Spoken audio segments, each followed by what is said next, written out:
Hello everyone, आज चाहिँ यहाँनिर भालेको मासु पाक्दैछ। अनि यो भालेको मासु चाहिँ हामी कोदोको ढिँडोसँग खाने प्लानमा छौँ। मलाई चाहिँ हिजो कस्तो किसिमको ब्लग हेरेको थियो कि, अनि त्यहाँ चाहिँ उसले पुरै त्यो कोदोको ढिँडोको क्रेभिङ भएको हुनाले गर्दाखेरि उसले चाहिँ उसको बहिनीलाई दिदीलाई बनाउन लगाएर खाएको थियो। अनि मलाई पनि कस्तो खानु मन लागेको थियो क्या, त्यही भएर चाहिँ हामी आज यो मासु र कोदोको ढिँडो खाने भयो जस्तो छ। के अरे यो चाहिँ ढिँडोको लागि पानी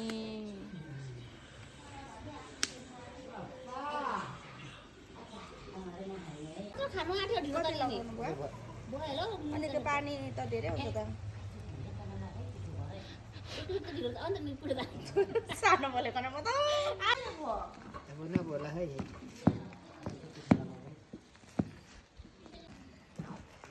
दामीसँगको ढिँडो बनाइन्छ। हाम्रो बुवा यहाँनिर अब मजाले खाइन्छ।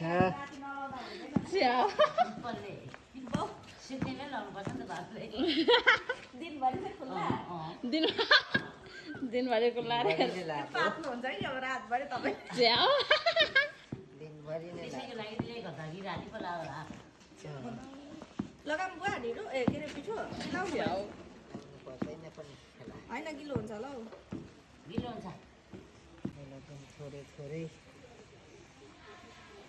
सो गरेर एकदम पाल्पाको एउटा ससुरा सुरा च्यातिजेल पाल्यो अरे सुरा चाहिँ अनि घरै छोरी किन्यो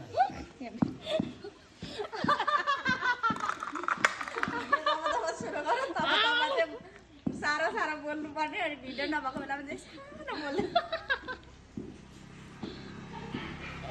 एउटा फेरि नि पकाउँछ।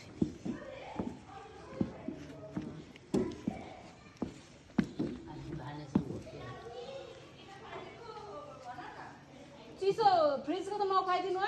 होइन अलिकति चटाइदिएको रहेछ भइहाल्छ बुवा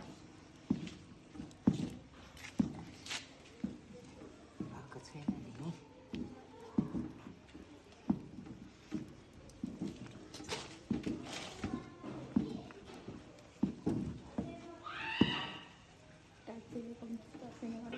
हाँसेको पनि त नि उस्तै कमजोर मुटु हुनेहरूको त उयो नि हार्ट अट्याकै आउँछ।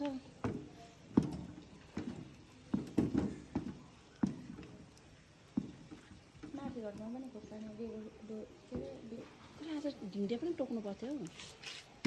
त्यो त छैन खोर्सानी काँचो त म त अस्ति निकै पो देखेँ जस्तो लाग्छ प्लास्टिकमा। उयो त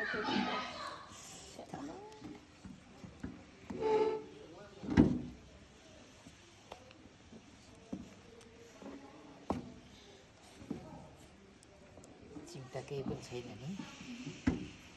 यहाँबाट सिधै पक्रिदिनु भयो त उयो निकालेर पक्रेर गरौँ न यहाँ कता पर्छ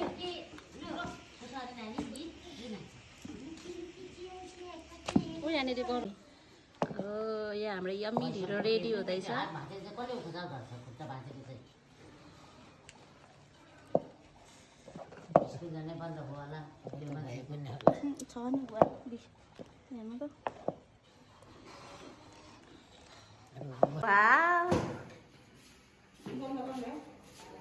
नानी भन्दा गरेको